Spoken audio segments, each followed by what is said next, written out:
Okay. Let's just, I'm now actually starting to think creatively again what we can do here, and I actually just thought of something. What if we take this vector painting and we just make 4 duplicates of it? Okay, and now let's start using the S key to just grab pieces of it.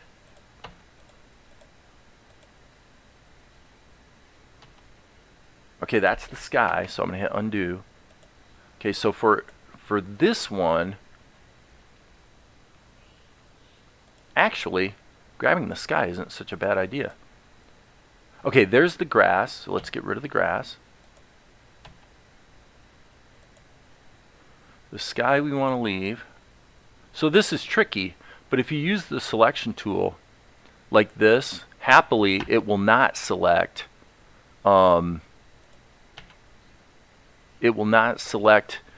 any shape that you haven't completely surrounded with the lasso. So for that reason, oops, that's not what I wanted to do. Okay, so now we've got this, and actually I'm going to delete these 2. This is a good start. Okay, now if I duplicate this one here, I can take out the mountains, and here I can take out the sky. Look at that. So now we're starting to get a little more creative again.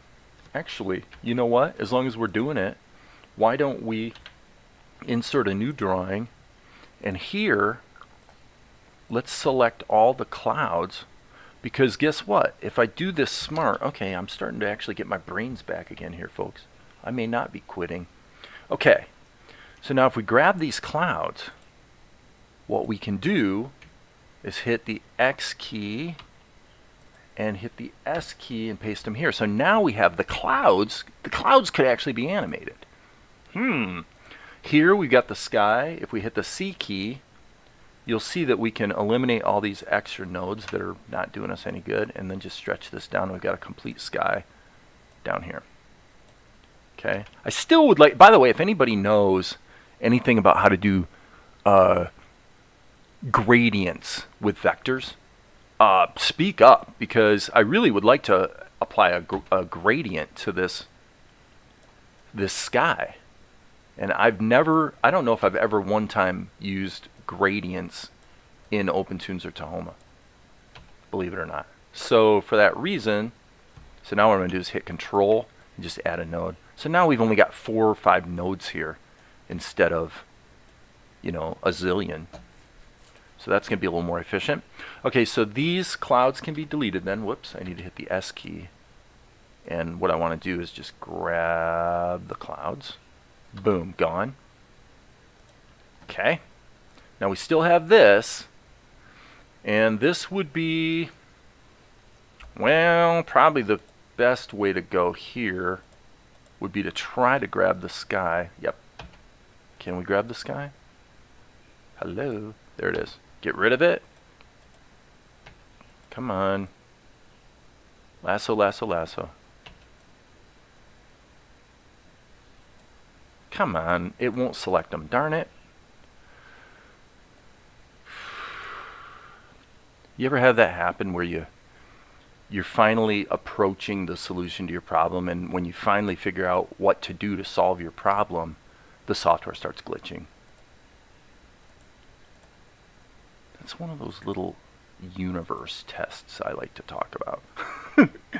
It's like right now, I've hit the S key, I'm going freehand, and nothing will select. It's literally quit working.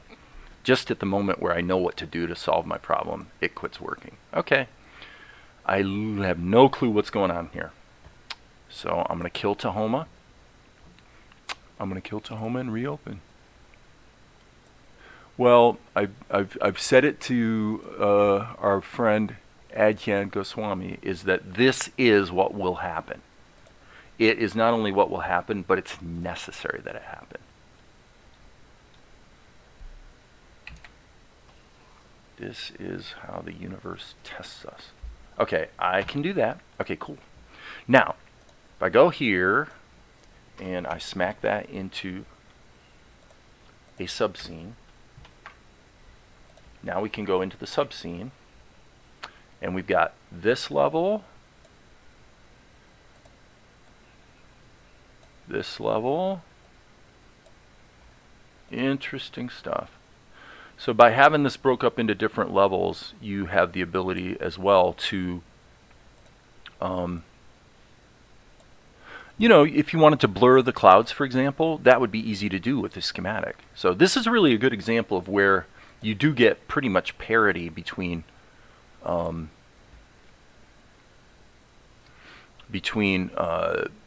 what you can do with, say, OpenTunes or Tahoma versus Krita. It's just that in Krita you have to do it with, or I'm sorry, in Tahoma you need to do it with sublevels and, you know, effects in the schematic. Okay, so let's crop that to the camera and see if. Okay, so the other thing, so the other thing about this is that you could also then add a raster level here. So that all the hand painting I was wanting to do, just hand paint over top of the vector drawing. You know, again, same thing I was doing in Krita, right? So here, B key. This brush probably needs to be at 0. And okay, so now we're getting a little back on track here. B.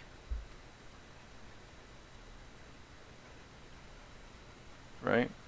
So if I just paint over this, I solo that layer, that's all I have, is just that painting. Okay, now I'm going to hit the M key so I can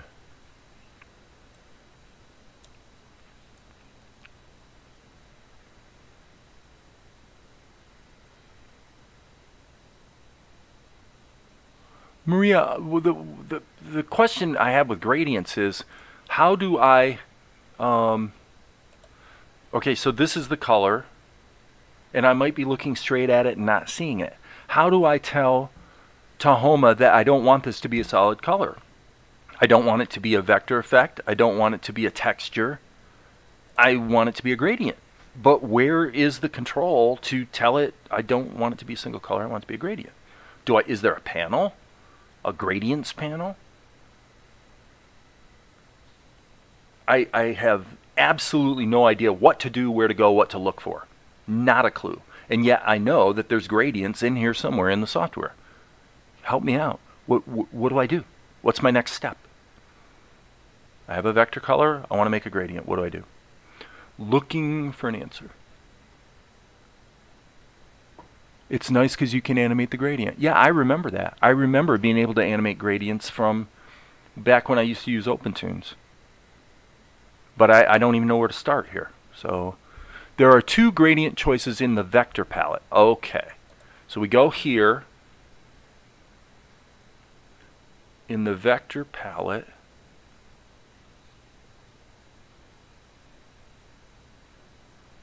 I'm looking at all these pretty shapes. Can you give me a sense of above the colors? Oh, click on the vector tab above the colors.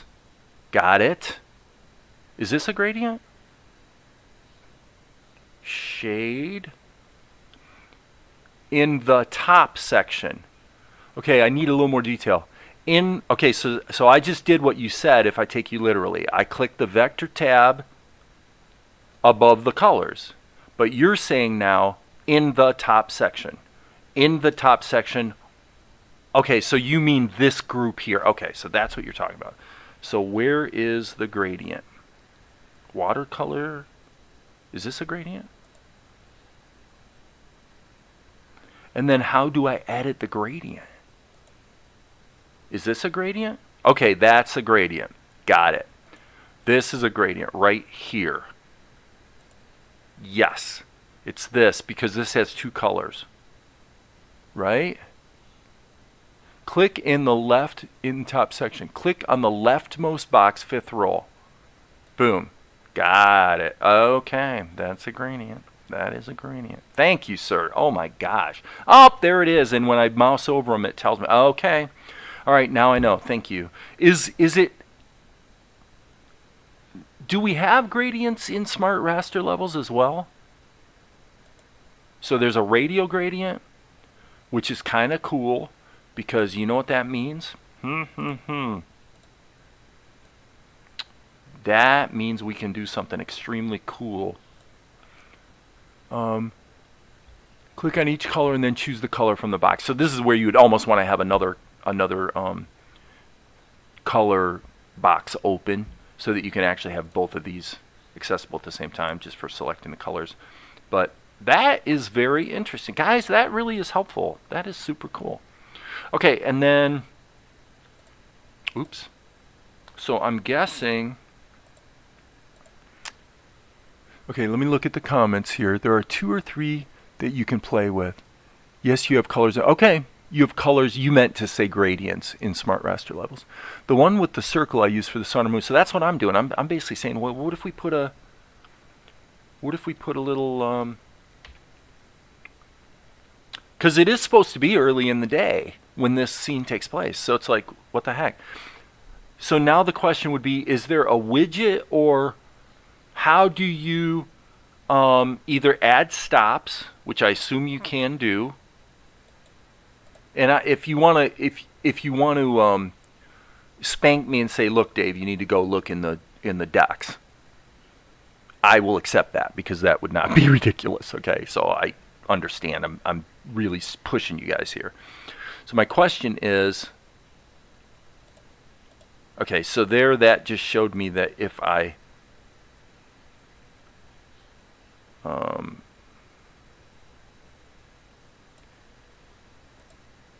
okay, so the stops stay down here. Okay, that's cool.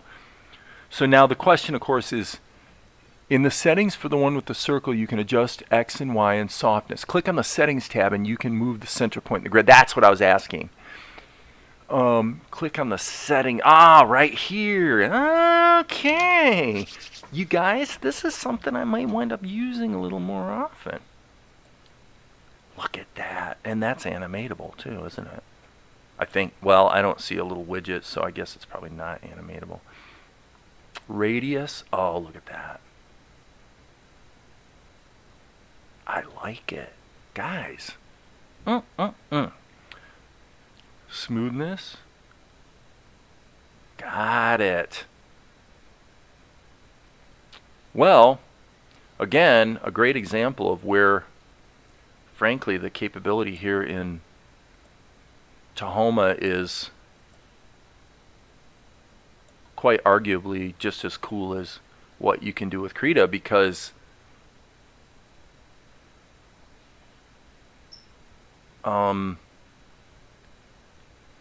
I don't think the gradient controls, now that I've found them in Krita, are as friendly as this. So, just saying.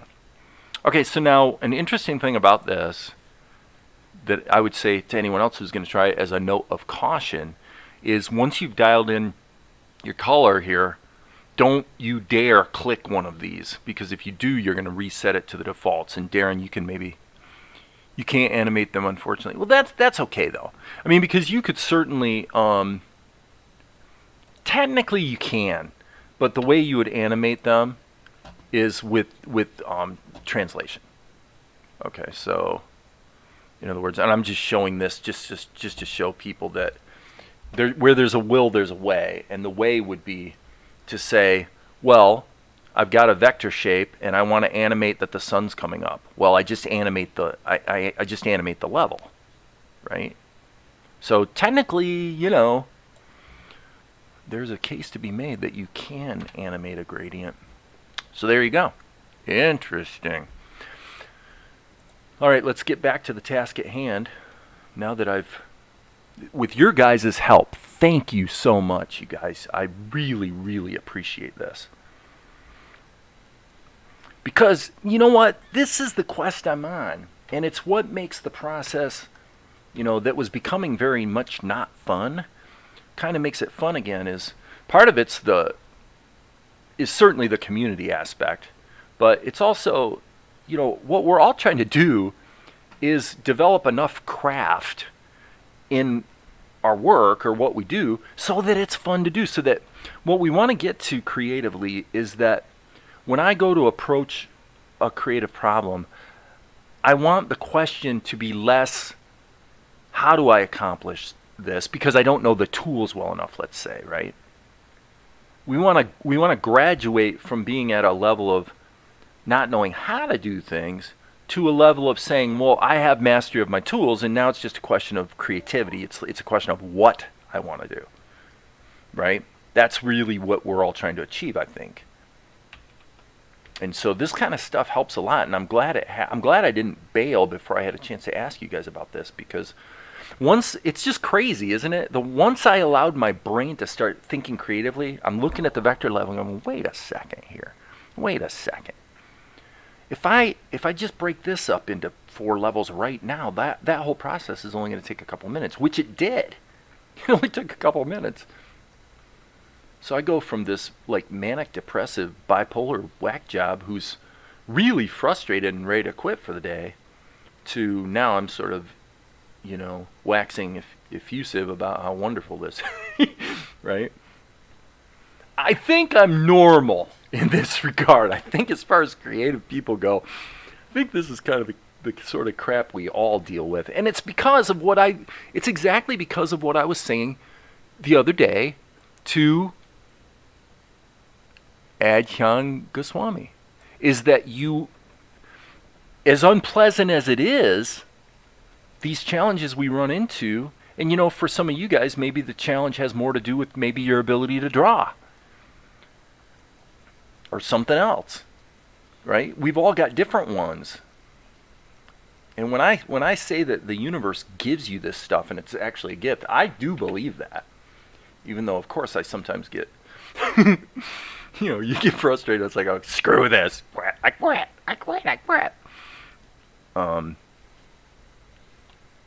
Okay, so now this is kind of important. By the way, if we go to the schematic for this level, what we need to do is, and by the way, this is probably this might booger some things up. We need everything to be a child of column 5. No, not column 5. I'm sorry, column 4. This one. Okay. Now, it is true that you could daisy chain them, right? You could have each one be a child of the next, or you could plug them all into channel 4 directly. It doesn't matter. Either way, it's because it's only one level of translation that's being passed through. Okay, so now that was what I was afraid of. What that did was it actually meant I've got to restart this painting, because I should have done that before I started painting, because once the translation took place, my changes were in the wrong place, right? So, but the good news is now, let me see, that must be the clouds. Is that the clouds? Okay. I'm getting a little confused here. This would be the sky, so this would be the clouds. So a good example of what I'm talking about. Take half a second and name your levels. If you get past 2 or 3, right? What's bugging me here is, why are the mountains not disappearing? And it must be because they're baked into column 4. And I thought I deleted so there's the mountains. And yes, the mountains are still here. So sorry, my bad. So this is a boo-boo that must be remedied. It would probably not be the worst idea ever.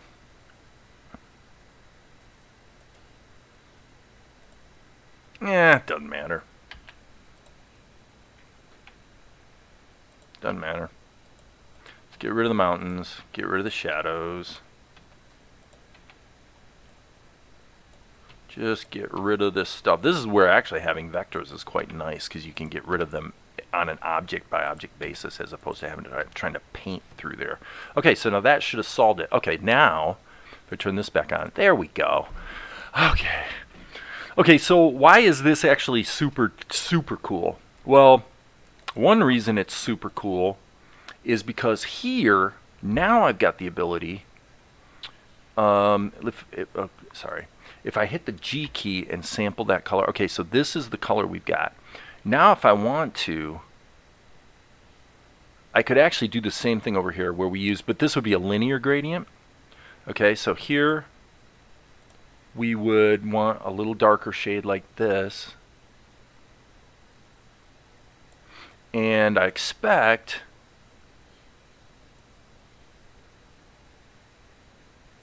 angle. I need to change the angle. So I want this angle to actually be like that. There we go. That's useful. Look at that. That is quite useful.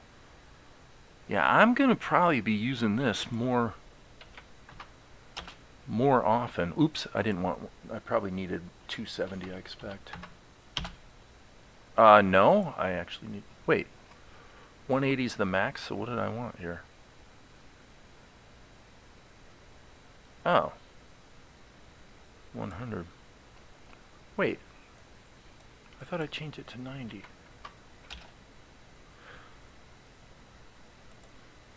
Negative 90? Yeah, negative 90. Okay, sorry. Sorry. Okay. And just probably something like that. And then I wonder if you can hit like control. No, you really can't. Let me see. I'm hitting control to see if it makes this control drag more gradually, like it does in Blender. It doesn't look like that works. So, but I like that. Okay. And one could argue that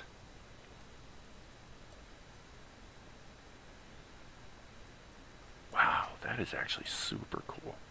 I've just never really done much with gradients. And look at that.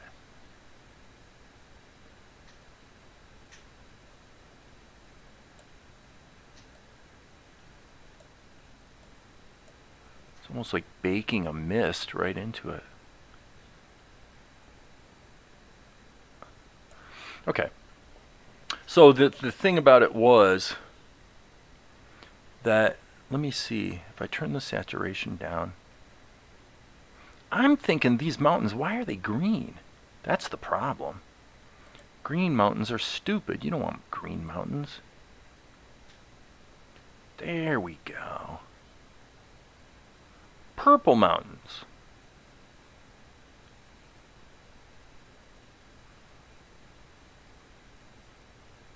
Okay. And by the way, here, as you see, you could turn the alpha down on the gradient as well so that actually some of the sky color just sneaks through.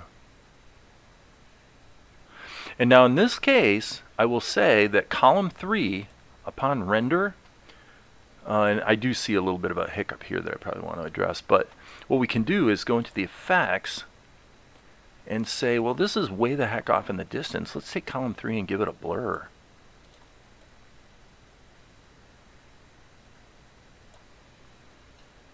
Okay, that's obviously way, way, way too much. But I'm thinking maybe something like 10. I don't know. Needs to be pretty soft. I mean, I shouldn't say soft. Soft sounds like a bigger blur. I mean a smaller blur. Pretty light. A light blur. Okay, that's interesting. Okay. Oh my gosh, isn't that the truth?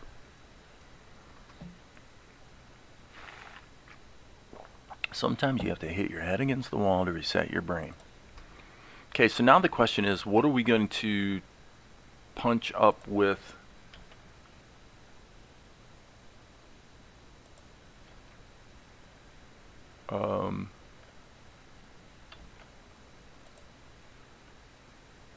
vectors versus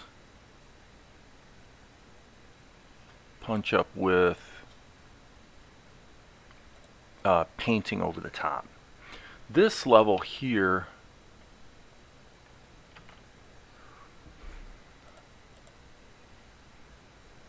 is slightly questionable.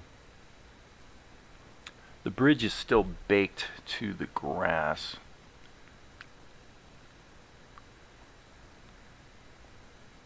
Makes me wonder if we...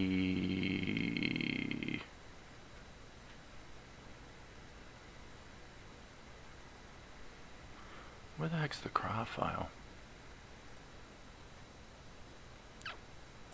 Okay, we might have to do a search here. Okay, so I'm going to search two things. I'm going to search 091.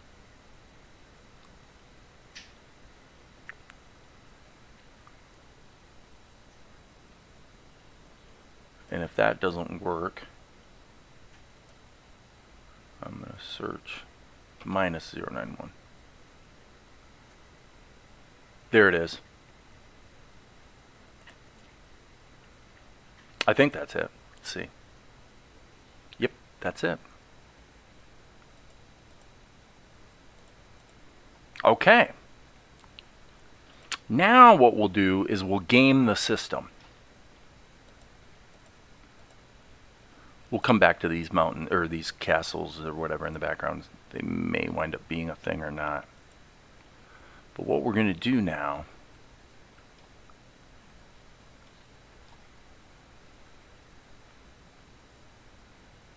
is we're going to paint out the background carefully. We're going to take the time to do that.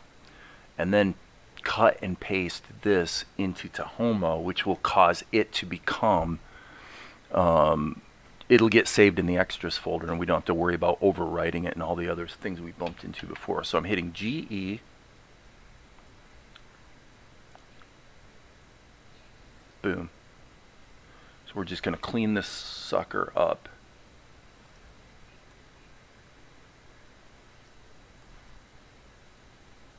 So the difficult part is going to be the stuff that's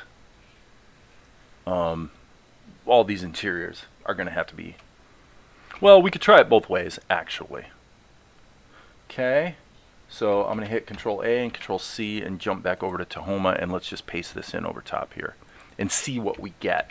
Now we'll probably have to we'll have to map it to the translation so it's the right size. And it seems to be taking a long time. Hello? Control V. Usually if you're going to cut and paste from Krita into Tahoma, if it wasn't going to work, Tahoma would complain, which it didn't. So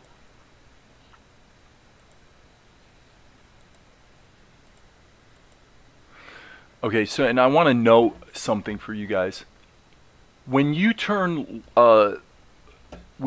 layers on and off, normally you see the changes here in the normal preview. Right now, every time I either solo a layer or turn it off, I don't see the change here, but I do see it in this other panel. Now that's a bit of a stupidity on the part of Tahoma. Okay, so what it's saying is if you open up another panel on another screen, that takes precedence as your main viewport, which is kind of silly. So now it's probably going to work. That still doesn't seem to work. Oh, there it went. I don't know. There we go. Okay. That's what it looks like was happening. Now I was in preview mode, so maybe I was not quite correctly perceiving what was really going on. Not quite sure. But anyway. Let's grab this. Smack that into there. Hello. Smack that into there. Okay. And now, that's pretty crazy how off. Oh, I see what's going on. That's because the, yeah, let's just size it to right there. All of this additional compensation required. It's a bit of a pain. But I would say, yeah, this has to be scaled back down a bit.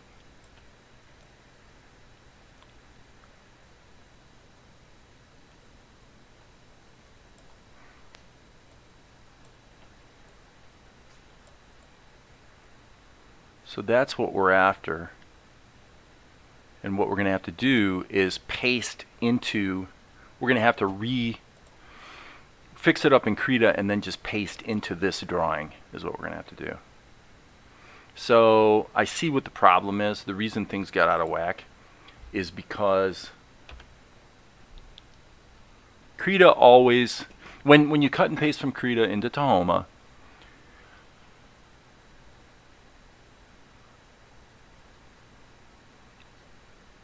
well, this is just another example of doing the wrong things in the wrong order. So I'm going to literally delete this level.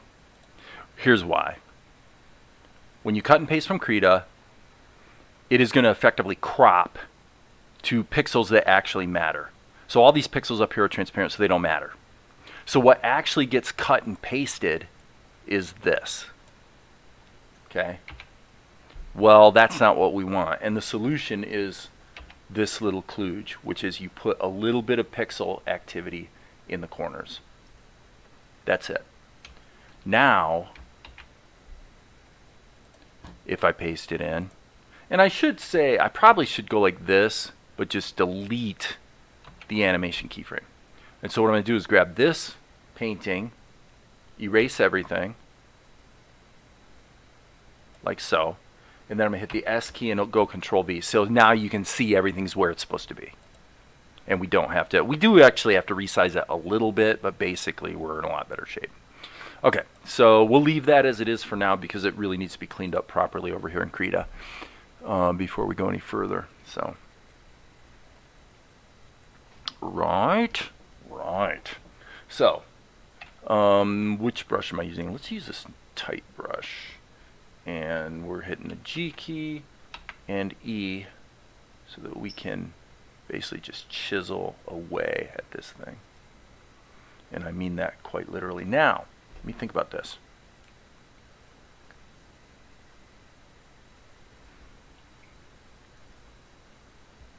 Well, it's freehand. Polygonal. Okay.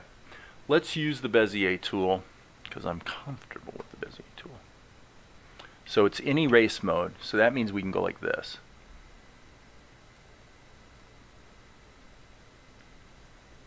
Okay, bad mistake. It was set to not filled. We want it to be filled with foreground color. It doesn't matter if it's the foreground or the background, actually. It doesn't matter a bit. But it needs to be a filled shape. Okay, so now we'll just address this. And you can do, again, the same thing in Tahoma by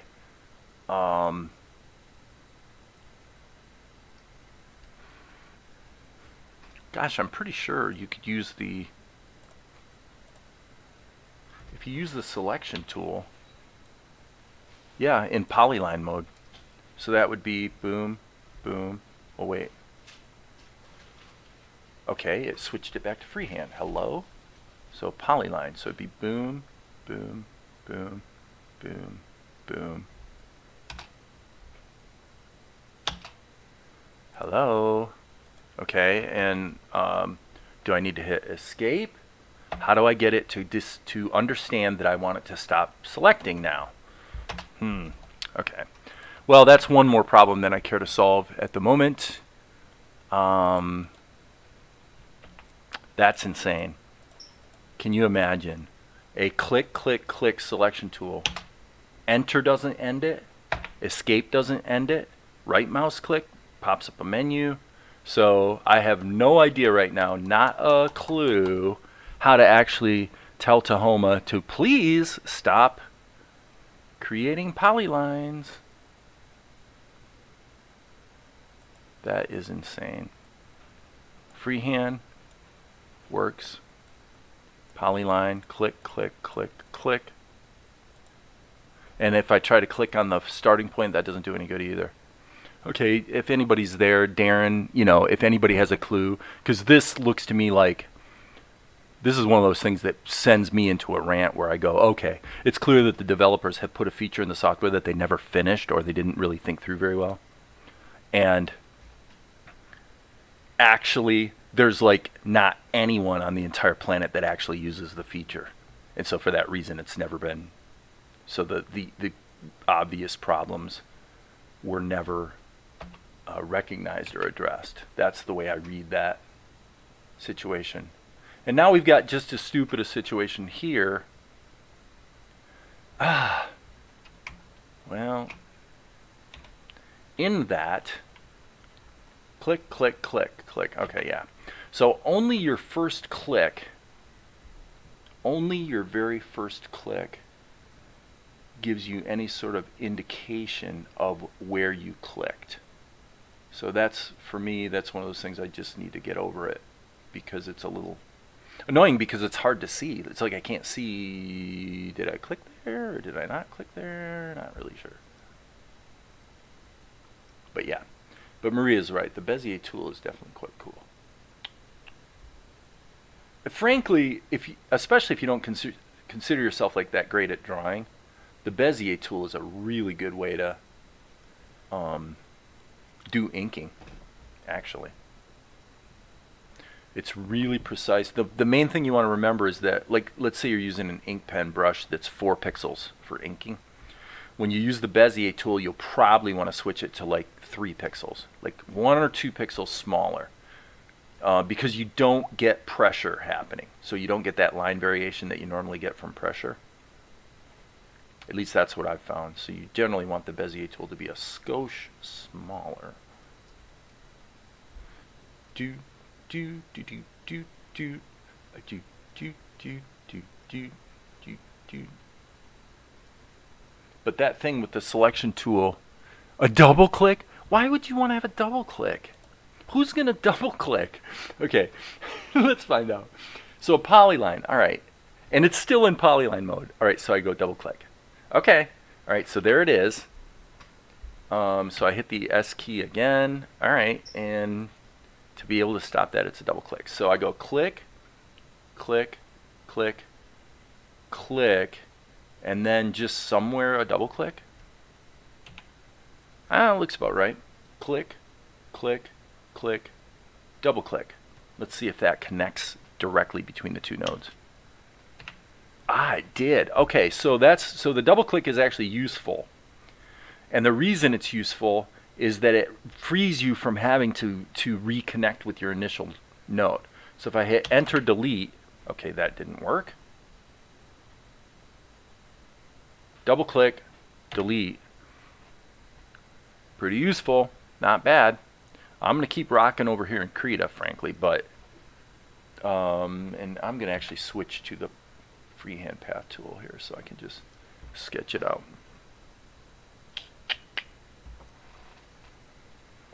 Okay, not horrible. Control A, Control C, back here, go in here, into the actual painting. Hit the E key to erase everything. S key, Control V, and then the E key to go ahead and erase those little blue lines I put in there. Okay, boom. Okay. So we'll scale this up a skosh. We'll scale it up just a bitty bit. Okay. Position. And I'm going to say if we go something like that, then we should be able to actually remove this level. I actually kind of like the way it looks with both levels in there. Okay, sorry, I'm now moving the wrong level. Undo. Let's go over here.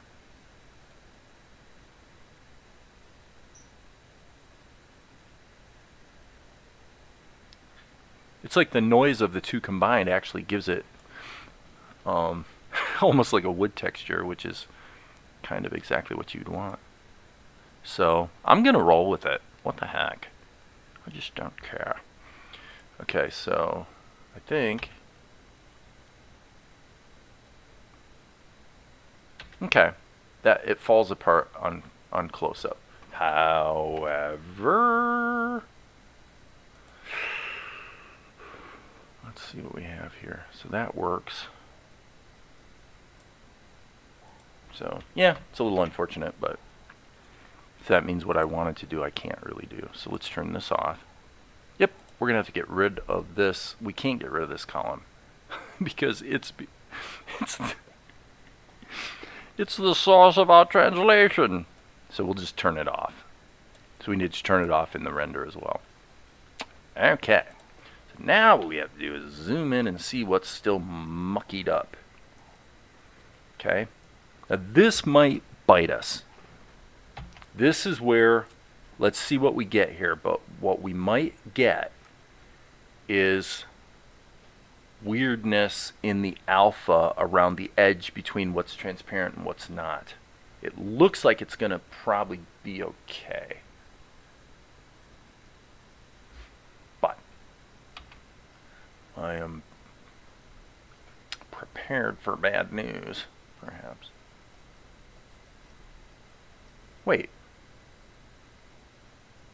Oh my gosh. Seriously, dude? Seriously? That's what you're gonna do. Okay.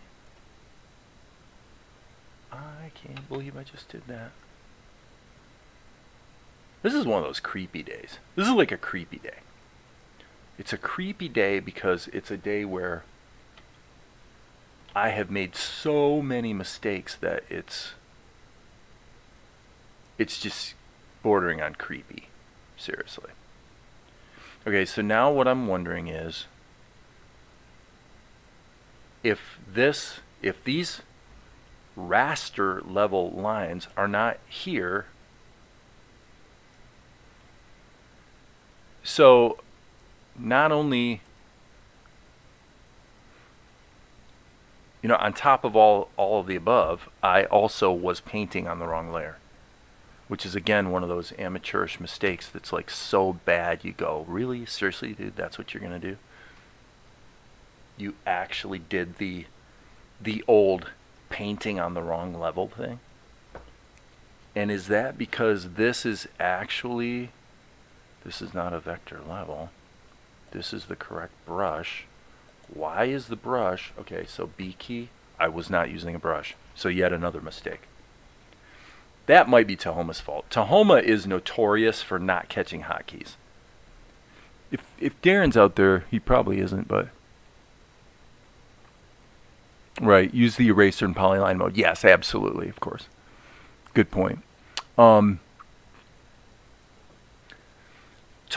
is notorious for you're working quickly and you hit a hotkey like E to hit the eraser and the hotkey doesn't take. So then you know you hit it. Like you absolutely, there's no question you didn't miss the key or whatever. And it's just one of those things with Tahoma is it happens kind of frequently that it just misses your hotkeys and you have to hit them twice. It drives me crazy. It drives me crazy. Bum bum bum. Like no one else. I really don't like that song.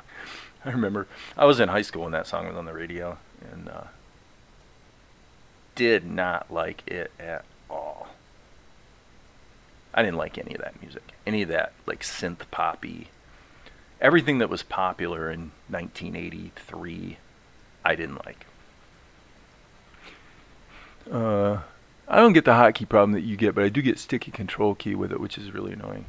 Yeah, it's like I've speculated that the whatever the issue is seems to have something to do with the manner in which Tahoma evaluates and understands that you did in fact hit a key, which the way it behaves appears to be, it's almost as if there's some sort of polling on a timer.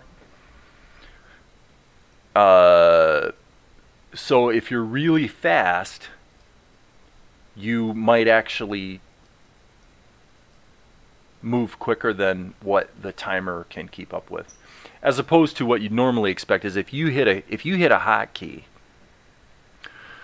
it immediately registers with the system or the software, and it just goes into a queue, and the lag time between when you hit the key and whether it's processed or not is not a function of being on some sort of timed loop, but it's a function of the hotkey or the key presses just emptying out the queue and being processed one at a time. Okay? You would think that would, in the worst case scenario, that would take 1/100th of a second. Like, it would be so fast that you'd never even know it happened. But if between the time you press the key and the time, and if there's any delay at all, and you start using the tool before the key press got processed, then you would obviously be actually using the tool you had invoked prior to hitting the hotkey. So that's a bizarre, strange situation that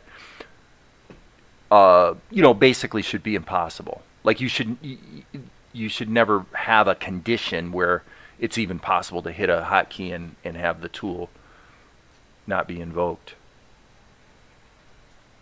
So how you address that? It might be a little tricky, I guess. Might be a little tricky. Maybe Tom doing art might have a thought about that.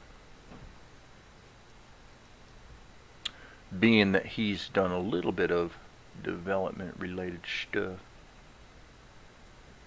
But also, I mean, if nobody else is having the problem that I have, then, we'll blame it on my system or whatever. Okay, I'm just trying to add a little noise in the wood grain here. Just feel it, baby. It doesn't have to be pretty. Although, excuse me, do want to be a little careful because, excuse me again, because once we go to the close-up, we're getting details that look okay in the wide shot that turn out not to look that great in the less wide shot. Hello. I need to really get a little more aggressive here with my contrast, I would say. Now, the little bit of blur isn't a problem. The blur I can live with. The blur I can live with. Thanks again, Darren and Maria, for your help with the gradients. That's actually a super big deal for me. It's something that's been on my long list of things to figure out for kind of a while. Well, anybody else who watches this can say that's why you should be subscribed to Darren T's YouTube channel. Just because you'll find those sorts of helpful tips. Helpful tips, friends. Okay. So, N key.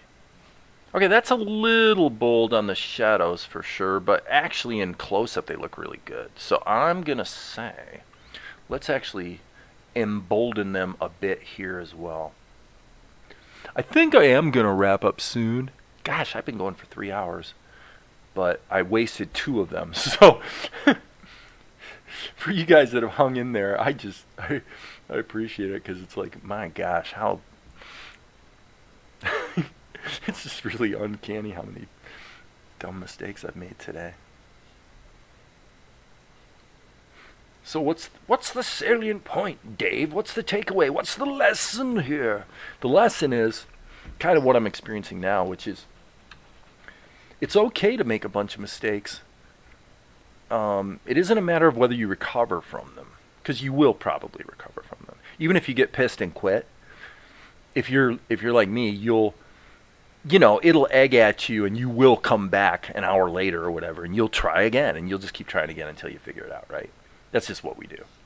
Because we really do care more about the work and mastering the tools than we do about saying, oh, okay, things didn't go well, so I quit.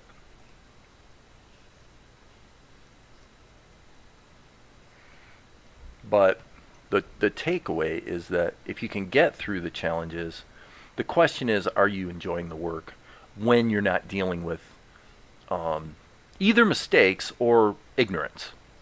That's what I was talking about earlier, about learning about gradients, for example. The problem is ignorance. If I'm using a tool, but I really have not yet mastered the tool, so I don't really know how to use it, then I can't do great work. I can kind of sort of cobble through and come close. But think about it. When you do something great, it's kind of an accident, isn't it?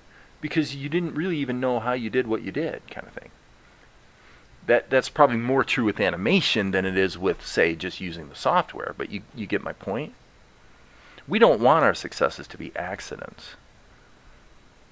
We want our successes to be, we proactively determined what we were going to do, and we did it.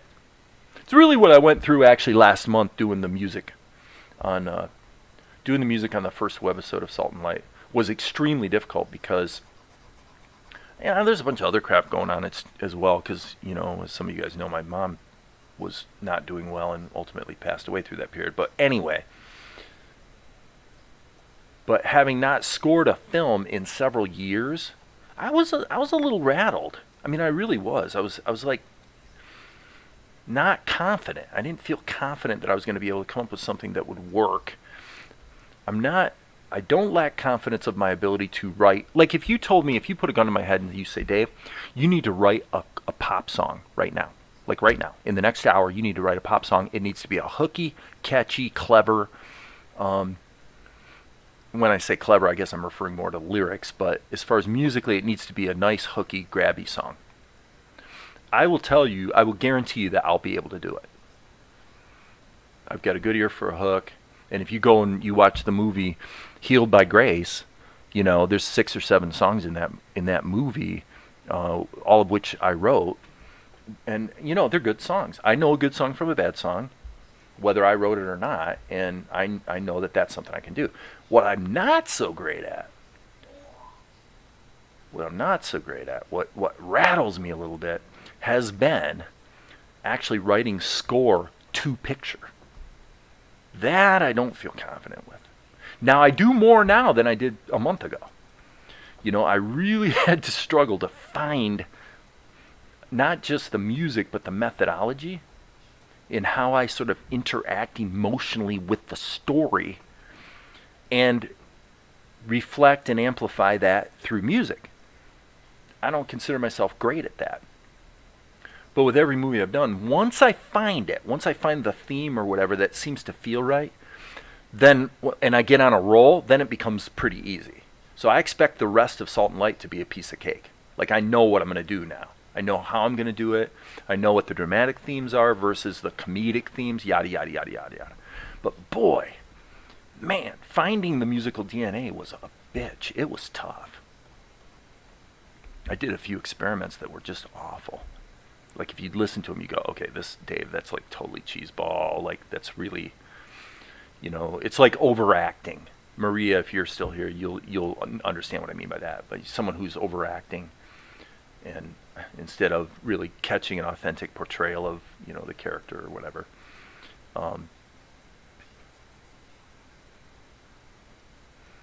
Well, in creating music, I have perennially been an overactor. I've really sucked at it, frankly. In my opinion. Some other people go, oh no, Dave, you're okay. And, I appreciate that. But I know good from bad. And when I've written music that's not working, I know it's not working. And it is one of those cases where somebody might go, well, that's good music, but it doesn't matter if it's good music. It literally doesn't matter at all if it's good music. It can't be just good music. It has to be music that supports the story. A lot of times that means leaving the music out. It means knowing when to shut the hell up and not comment, things like that. So again, I don't consider myself all that great at that. I just don't. But I think I'm getting better. I'm hopeful. I'm optimistic. Okay, Tahoma, what are you doing here? File, let's save all. Okay, I'm going to look at my little tangent and plug for Tom. He's doing a very cool series of YouTubes on OpenTunes and Tahoma expressions. Now that's useful. That's another thing, like the gradients, where it's one of those mysterious little corners of the program that you don't use that often. But boy, oh boy, I will guarantee you, I'm sure that under a lot of circumstances, it's absolutely the right solution. Not wasted. You learned a new thing and it really makes the scene lovely. We're trying to get there. What I'm doing now is I'm working within the limits of what I do know in the software, and so it's just painting. And some of the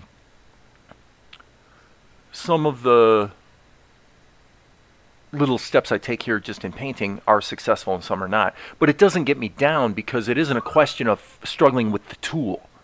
You get it? I mean, this is a really big, important distinction, at least for me, and I think probably for a lot of creative people. If you're not, okay, put it this way. This goes back to the whole thing with Adyan Goswami. It really comes back to this. Is this idea that if you know that you have mastery of your tool, okay, then if you do a bad job, it's simply your fault. You simply didn't happen to hit the mark that time, right? So for me, it's like, I can live with that. I can live with having done a little better or a little worser job at any given time. That's not frustrating. It's a little annoying if you sort of tried and missed the mark. But it's not frustrating. It doesn't make you creatively like, oh, this drives me crazy because I can't do what I want to do. It's not that you can't do what you want to do. It's that you just didn't quite succeed that time. When you don't know your tools, when you haven't gone through that pain, and by the way, parenthetically, 70 to 80% of what went wrong today was bad practices on my part. It wasn't ignorance of the software. It was bad choices. Okay, so it's totally on me, mostly, like really. But if you don't do the hard work of learning your tools, and also I guess let's say the norms of your craft, let's say. You know, with animation, you have a basic knowledge of, if you're trying to do, traditional 2D animation, then you really need to understand things like anticipation and squash and stretch, blah, blah, blah, blah, blah.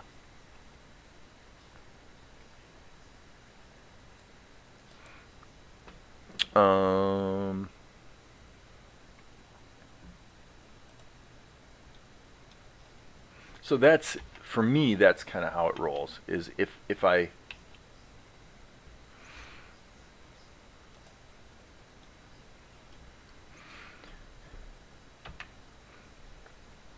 don't mind the occasional misstep creatively.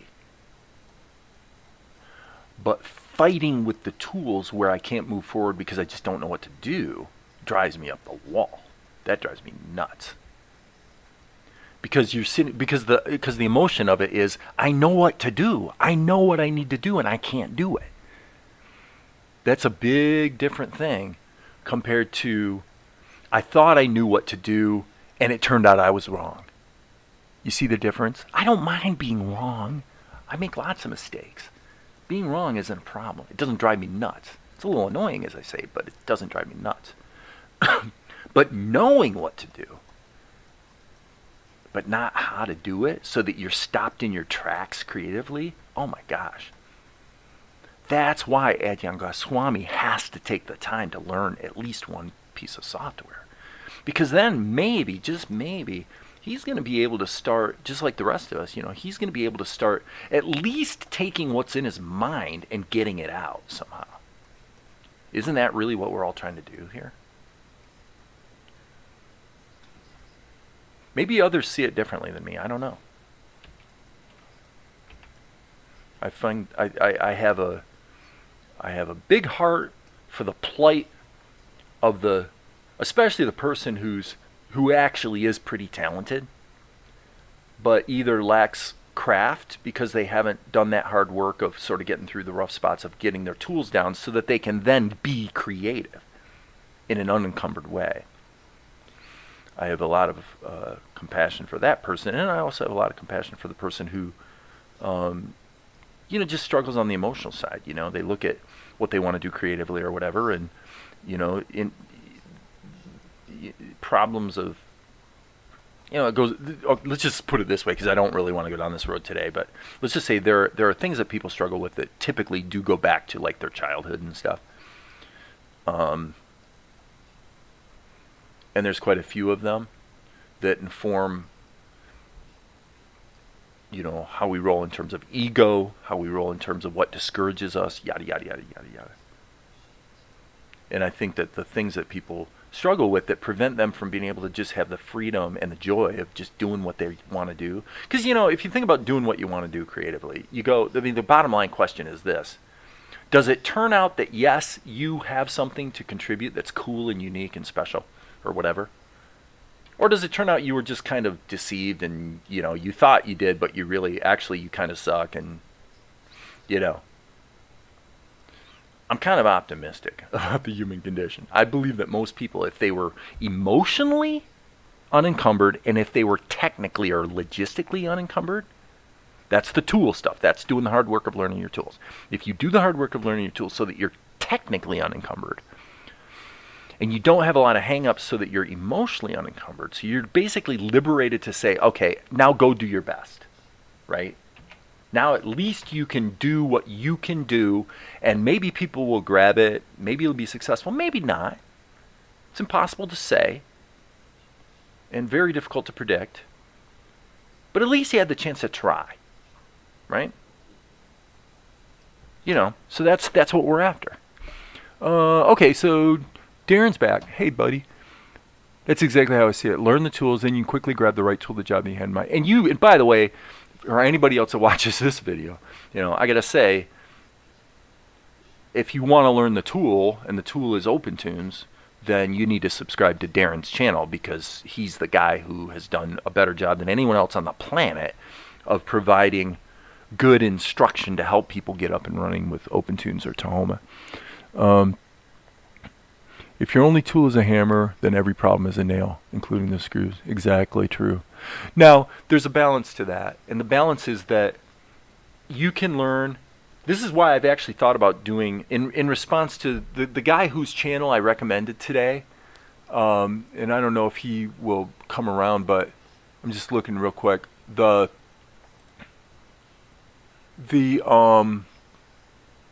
Mark Davies art.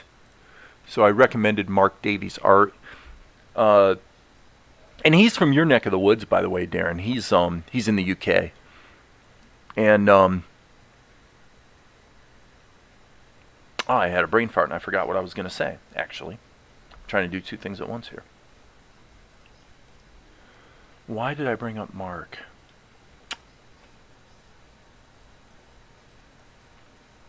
Oh, the reason he uses Rough Animator, the software Rough Animator, is because for his subscribers, he's got about 1,500 subscribers. So, but apparently the people that subscribe to his channel, from as best he can tell, are people who are not, they're beginners. They're definitely beginners. So his thought was that Rough Animator has a shorter learning curve for those people. And that made me think it would be really not a horrible thing to do a 30-minute, and you probably have this already on your channel, Darren, and if you do, say so in the chat, and I'll let people know about it. But the idea would be like a 30-minute dive into Tahoma, and the idea is that you don't learn the software completely. You don't have a comprehensive knowledge of the tool because you don't need to. What you do need is a really, really strong knowledge of the 15% of the program that you're going to use a lot. Because it's really true, I think, Darren, you'll concur with this, is that OpenTunes, it's just like you just said with the eraser versus the selection tool. There's a lot of things that can be done in 3 different ways in Tahoma.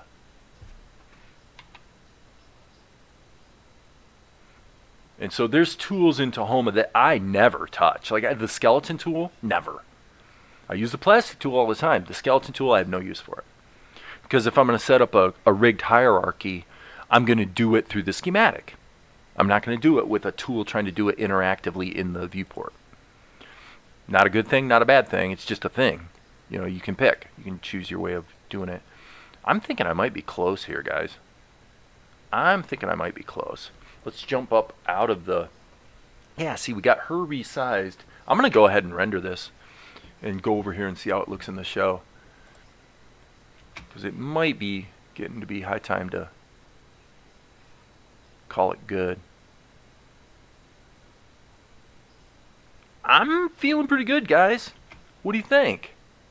You seeing what I'm seeing? I'm like, yeah, that feels like Salt and Light right there. That feels like the way this show has sort of settled into what the style of the show is supposed to be. Feels about right to me. I'll go one more time. We'll zoom back here to this shot I did the other day where we first meet Luka. And by the way, look at that. This is another thing I need to fix. I need to come in here and take this part of his face and move it all over just about 5 pixels to the left. His head is a little lopsided. Plus the background's probably too blurry, actually. Looks nice. So he notices, he hears, alms, alms for the blind, alms for the blind, alms for the blind.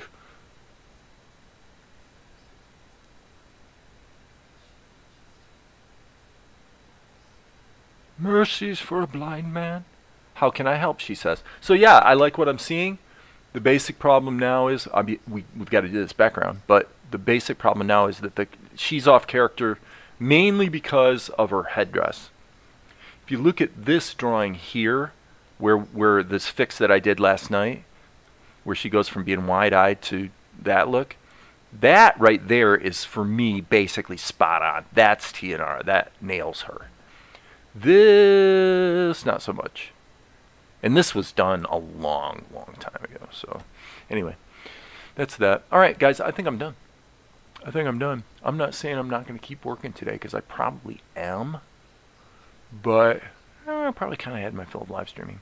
And I don't know, like I said, I don't know if I'm going to leave this live stream on my channel, because I feel like there's about 2 hours of really kind of wasted time. But, you know, who knows? Who knows? It's one of those videos, it'd be good to edit it and cut right to the part about the gradients. This is where, like, Darren, this is probably what you'd do, is you'd say, well, okay, let's take the live stream, download it, and now cut it into, like, 3 short videos that actually have concise content that's useful to people. There's a few things here that still need to be fixed. It looks to me like the, yeah, I guess I could just edit them out of the YouTube video directly on YouTube, come to think of it.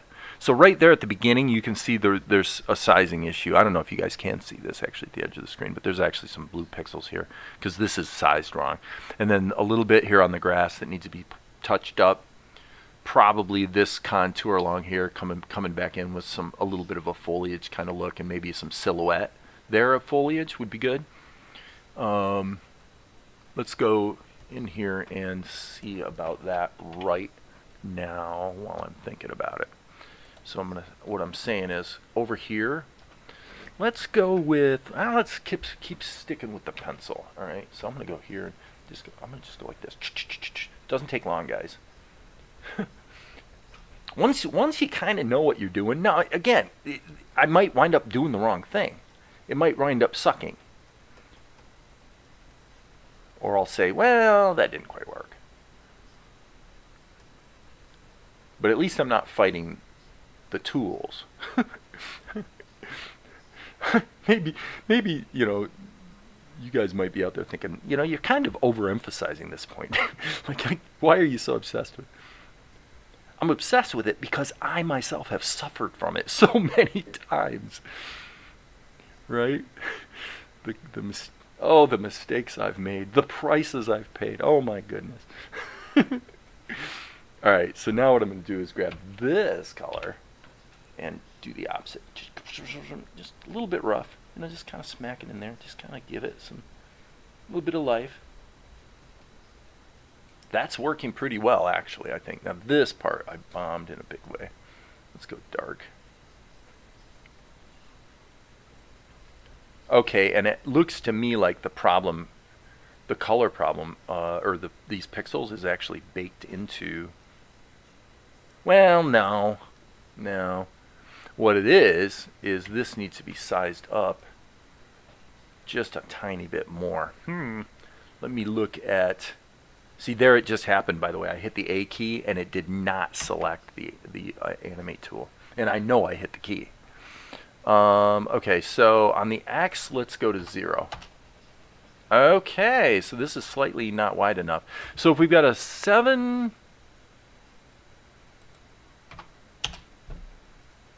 Okay, so if we've got a basic 7 pixel problem, then I'm going to go scale.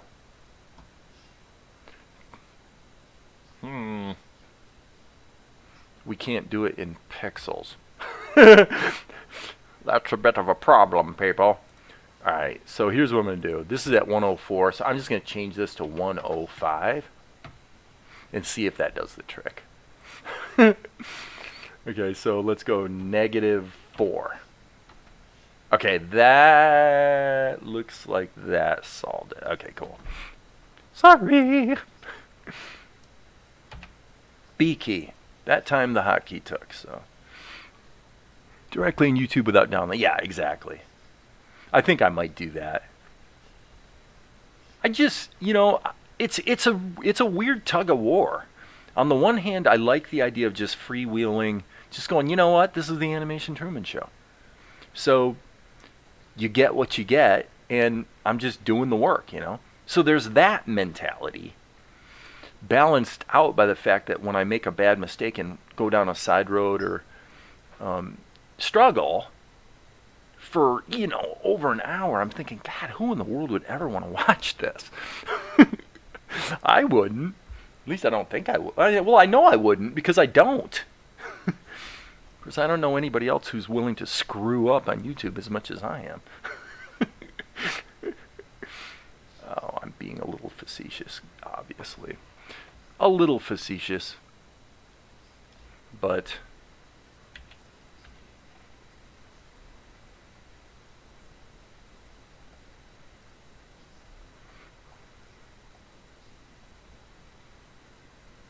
okay, I'm feeling pretty good about this background painting though.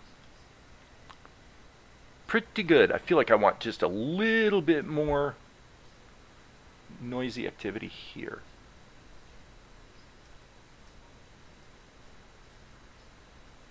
I like that. That feels pretty good. Okay. Boom. Directly in YouTube without uploading or downloading it. Oh yeah, that looks pretty good. It goes back off the screen quick enough that you don't really think about the minor flaws that one might identify if they were paying close attention. Okay, so that's that. Alright, I think that's it. I think I'm going to wrap up. It's been 3 hours. Wow. And you guys have been wonderful, helpful, great. Thank you so much again for the gradient thing. I really like it. This is actually a pretty good example of how using multiple levels into Homa. If you really wanted to punch it up to the next level, here's what you'd do. Friends, just saying. Here's what you do. You'd either create a vector level and just draw a shape. So you could use a raster level and then create like a vignette. But I'm going to show you how you make a vignette without without that. Here's what you do. You create a vector level. Watch this. This is going to be so easy. Right? And then what you do is you hit your B key and you just kind of go like this. Okay? You just go like this. Okay, that's it. Now, you go into your schematic and blur the snot out of it. So you effectively turn it into a crazy gradient. Whoops. Okay, I need to click. That's a horrible, oh man, that type of thing. That's the sort of thing that makes me a little bit crazy. Okay, so insert effects, blur. Now we see it's blurred. And now we're going to make this 200 pixels. Okay, there's our vignette. And then what we're going to do is we're going to overlay it. So here's the output for the whole scene. Here's the scene. What we're going to do is we're going to add to the scene itself a layer blending INO of overlay. And the scene will actually be the background, and the gradient will be the foreground. Okay? So now we don't want to feed this into the scene.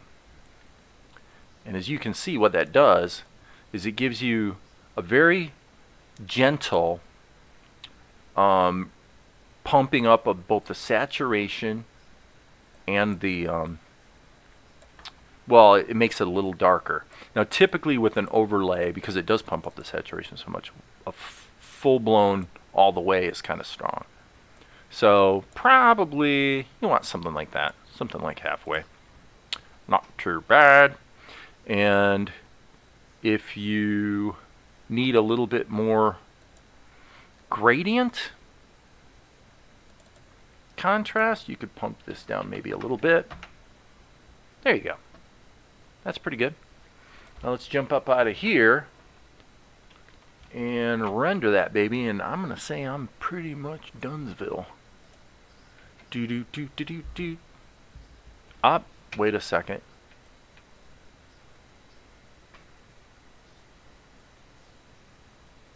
Yeah, I mean the gradient's there. I think I'm actually going to go back to making it a little stronger, because another thing I could do is just hit my B key here and just bring this in a little bit more. Just redraw it so that it comes in just a little bit more. Yep. Now, let's see. We got that. Excuse me, sorry to sneeze in your ears. Well, around that 0.5 mark seems to be about right.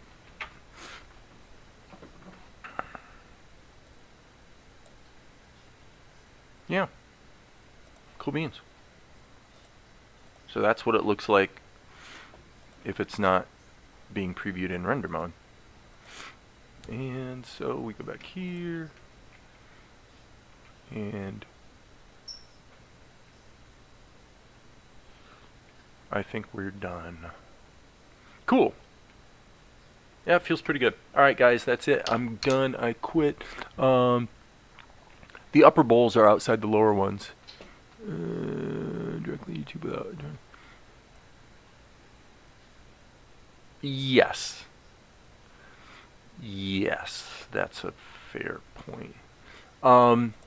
Yeah, the original, I'd have to go back and look at the original animation of the bowls. I think I actually have a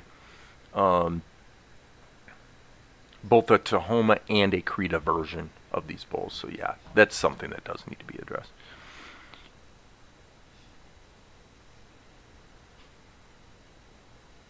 Using a gradient is pretty good for adding a gradient too, using the alpha of the color. Right. Yes, that's true. Something to try in your own time. Sure. Okay, so with that, I'm going to sign off, and you guys, as you know, there will always be more later.